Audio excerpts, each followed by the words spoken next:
When I stated in my previous reviews that the first episode centered around Paul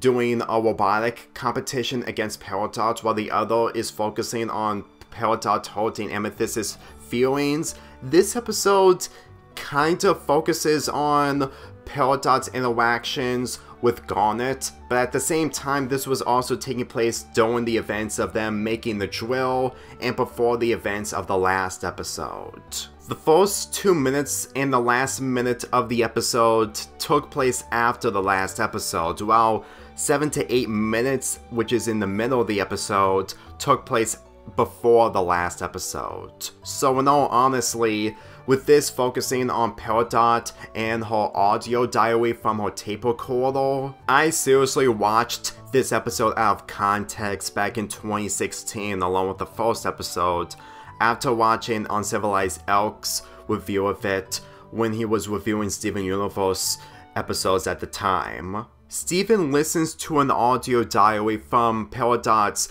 tape recorder, but at the same time, he gave her the tape recorder that was shown in this episode. And for me personally, with the majority of the episodes focusing on Peridot's time on enjoying the stuff that Earth has to offer, but mainly at the barn itself, it really makes sense that this episode ended up being the last episode of Season 2, because people will probably catch on Peridot's personality a little too much. Too well, if this episode took place before the finale, then the episode that I've talked about last, Message Received, won't be as impactful as it was. Especially that Camp Pinning Hearts ended up coming back in future, which for me personally, I instantly forget a lot when it came to Steven and Peridot watching their favorite show. So watching this episode again really gave me the understanding that this is mainly foreshadowing of the final season. Well, not really final season, but the epilogue series of focusing on Steven and his dreams and the encounters that he goes through in the show itself. But since that this episode focuses on Peridot still, what I get from her final character arc episode is the fact that her getting warmed up and all the while getting used to what she actually enjoys on Earth really shows to me that she really was willing to give the planet Earth a chance, knowing full well that for how her life is without taking orders from Yellow Diamond is a lot more better. Granted, she is public enemy #1 when it comes to Homeworld, but again, she was the first gem that experienced life outside of Homeworld, with how her arc is focusing on her experiences and getting warmed up with the crystal gems. And when it comes to Garnet being a main character in this episode, similar to Amethyst and Pearl from their own episodes centering around Peridot, Garnet honestly knew that Peridot wasn't going to fuse automatically, since that she has less experience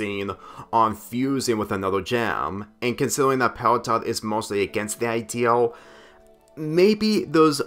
an obvious reason onto why Peridot never got fused with any of the other characters to become a powerful fusion. I'm not saying that she is really disgusted with the whole fusing ideal, since that she just isn't like Garnet when it comes to Ruby and Sapphire. But Garnet was honestly impressed with her, knowing full well that Peridot understood after watching the camp show that she quoted when it comes to the two people that she admired, which is similar to Garnet's fusion of Ruby and Sapphire. It's not really a connection that Garnet understands, since that she isn't a fan of the show, but with Peridot, she can instantly put the two together with them having similarities with Garnet's fusion. What makes this episode better than the Amethyst and Pearl episode is the fact that it's willing to give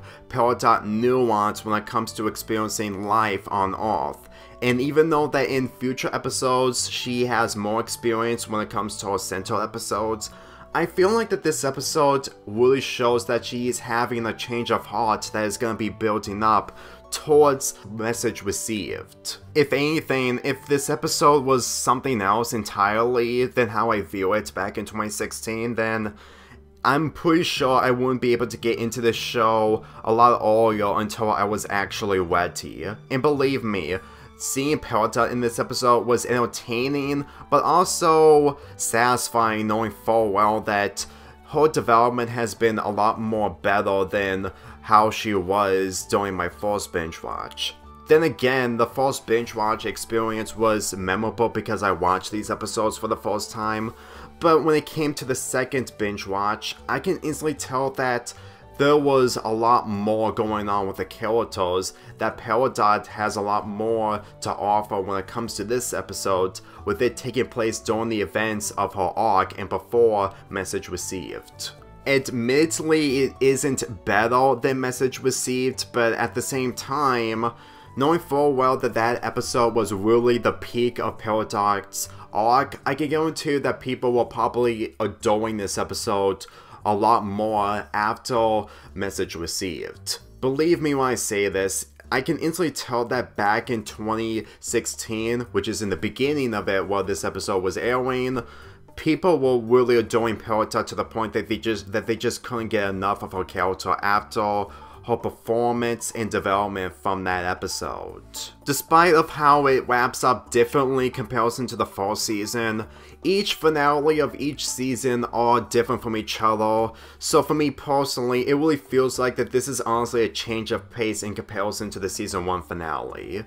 In all honesty, I think that this finale is mostly wholesome in comparison to how the development was from the final episodes of season 1. But for me personally, that kind of what makes this finale special. And with us wrapping up season 2, we're heading into season 3 tomorrow and we're wrapping up the double upload soon.